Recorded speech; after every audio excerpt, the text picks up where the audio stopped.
Jemi rikthyer drejt për së drejti, do të zhvilloj tani një intervistë me juristin dhe avokatin Endrit Sefa, cilin e kam në këto momente. Do të flasim pikërisht për ditën e djeshme, ku ka pasur zhvillime. Në fakt, Partia Demokratike ka kërkuar pra shkarkimin e presidentit Republikës, duke nënvizuar se ka shkelur 7 herë kushtetutën, ndërkohë që kreu i shtetit i është drejtuar gjykatës kushtetuese, duke kërkuar që të heqë pezullimin e dekretit të tij për zgjedhjet në Tiranë, por dhe për çështjen e mandatit të anëtarëve që mbahet sot seanca në gjykatën kushtetuese. Sefa, përshëndetje. Përshëndetje. Të besoj edhe ju e keni ndjekur, Partia Demokratike kërkon shkarkimin e kreut të shtetit. Sipas zotit Bardhi, ka shkelur 7 herë kushtetutën, që nga dekreti zgjedhjeve në Tiranë, te diellat e konflikti interesit e tjerë. Por si mund të arrihet deri në shkarkimin e presidentit të Republikës? Majoranca dhe zoti Balla tha që presidenti nuk shkarkohet. Duhet më së paku me propozimin e 1/4 të gjitha anëtarëve të parlamentit, që normalisht Partia Demokratike i ka votat e nevojshme për bërë një kërkesë të tillë, dhe një kërkesë e tillë duhet të mbështetet nga të paktën 2/3 të gjitha anëtarëve të parlamentit të Republikës së Shqipërisë, që i bie minimalisht me 94 vota. Nuk besoj se Partia Demokratike i ka 94 vota, madje duhet që të ketë një rakordim me majorancën. Majoranca, me sa kuptova, me zotin Balla e bëri qartë që nuk do ta mbështesë këtë kërkesë të Partisë Demokratike, dhe si e lëdhoi kjo kërkesë do të konsiderohet e rrëzduar që në seancë plenare. Po edhe në rast të se do të kishim në seancë plenare. Unë flas për shembull hapat ligjor që ndiqen se votat nuk i ka, kjo është e qartë.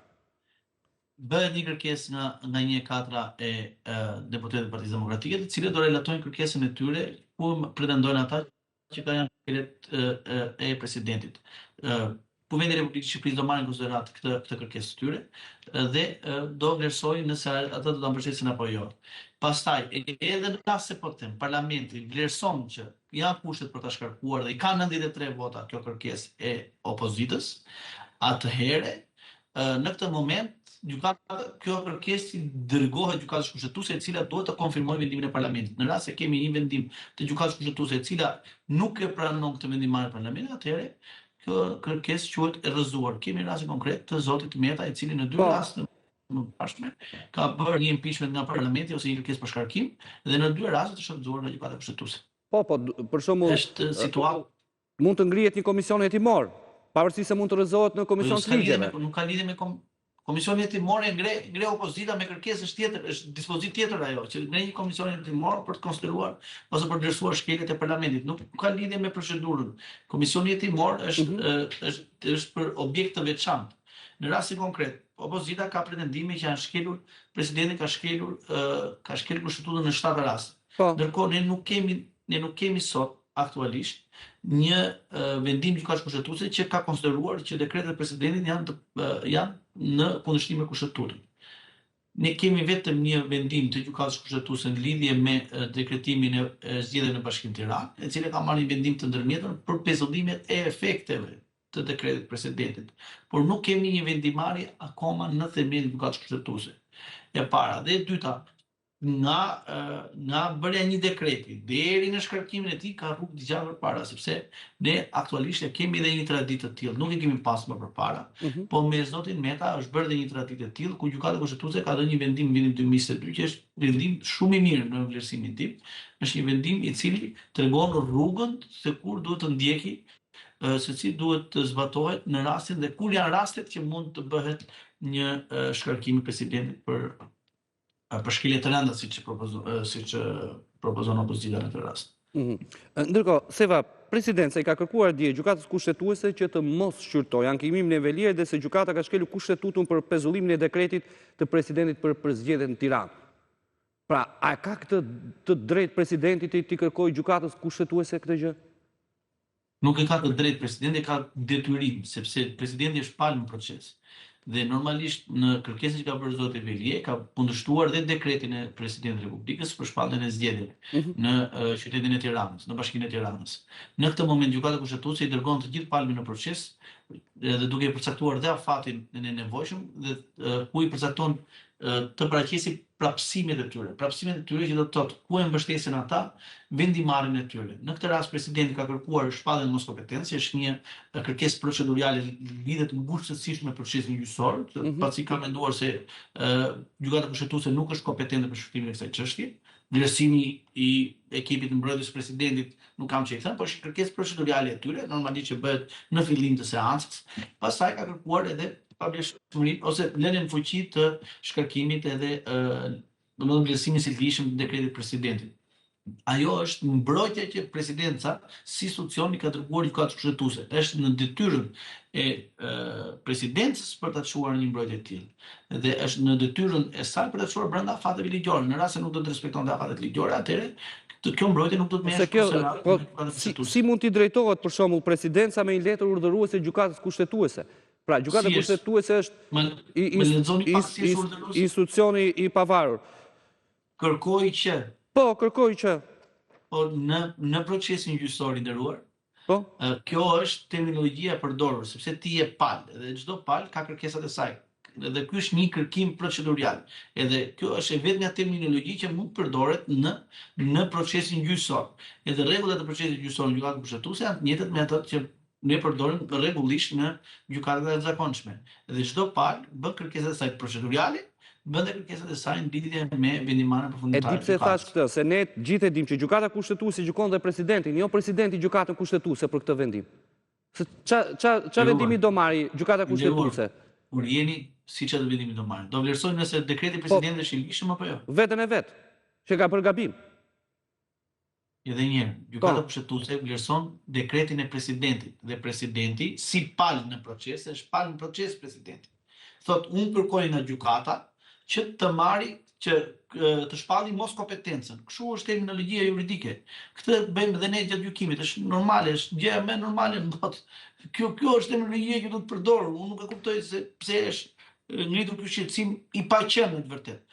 Presidenca thotë si palë në proces që kërkoj 1, 2, 3 drejta procedurale që unë mendoj se i kam. Edhe kjo është terminologjia përdorur, nuk ka asnjë lloj problematike këtu.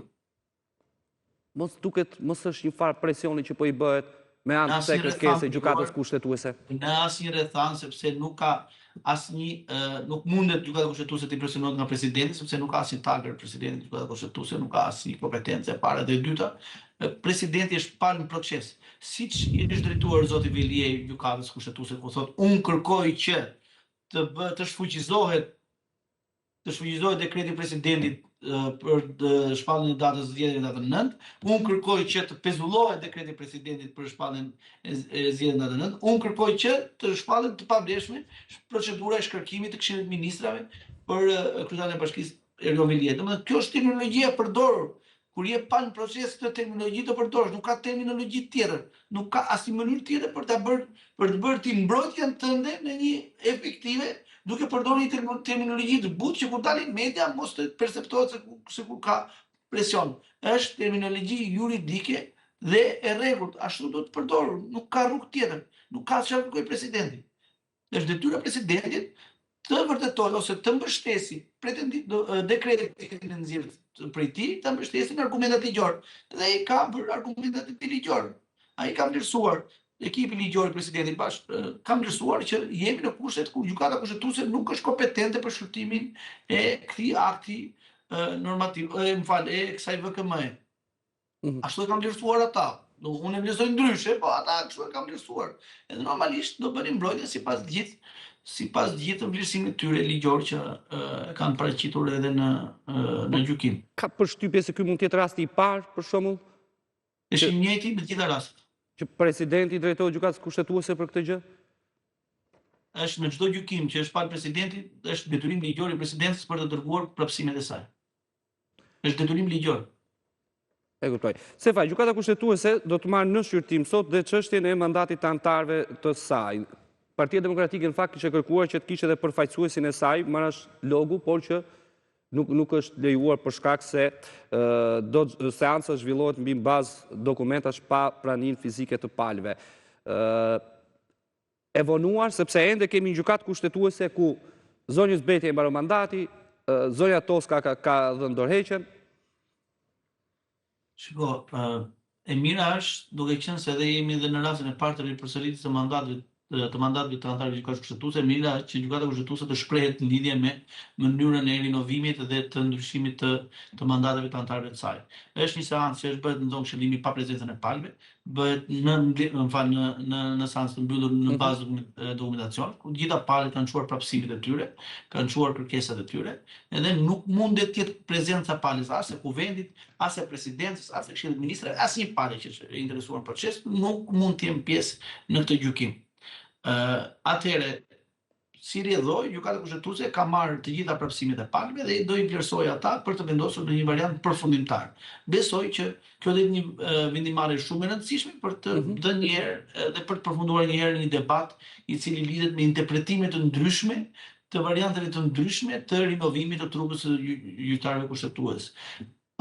Patjetër që problematika ishte në këtë proces sepse jo të gjithë anëtarët e gjykatës kushtetuese ishin me mandat plot, sepse si pasojë e vettingut e gjitha me radhë, por mendoj që kjo vendimarrje do të jetë shumë e rëndësishme për mënyrën e vijimit dhe të rinovimit, sepse siç e dini gjykata kushtetuese përcakton që nuk mund të ndrohet e gjithë trupa në mënyrë të menjëhershme. Duhen patjetër të bërë me anë të rotacionit çdo 3 vjet, sepse në këtë formë krijohet dhe vazhdueshmëria e gjykatës kushtetuese. Nuk mund të kemi një ndërprerje siç patëm disa vite më parë që nuk kishte anëtar të gjykatës kushtetuese dhe ishte bllokuar gjykata kushtetuese për 3 vjet, ishte detyrë vetëm kryetare. Kjo duhet shmangur me gjitha format dhe si rrjedhoi, mendoj që një vendimarrje përfundimtare e gjykatës kushtetuese do i vijë në ndihmë të gjithë sistemit, por edhe do i vijë ndihmë edhe shqyrtimit të ardhmën të kërkesave. Mund të merret sot kjo vendimarrje, mund të merret sot? Po besoj sot do merret, patjetër. Mund ta shtyn për nevojë për shpjegime të tjera shtesë ose nëse ka trupi gjykues ose vlerëson që mund ta bëj me dyer të hapura seancën dhe të rasti palët në gjykim, mundet ta bëj ashtu, nëse vlerëson që ka nevojë për të bërë një debat gjyqësor në lidhje me këtë fakt, por mendoj që për sa kohë që shpjegimin ta dhënë, mendoj që do dalit sot me një vendim përfundimtar. Sefat, falenderoj, ishte kënaqësi. Faleminderit juve, kënaqësi.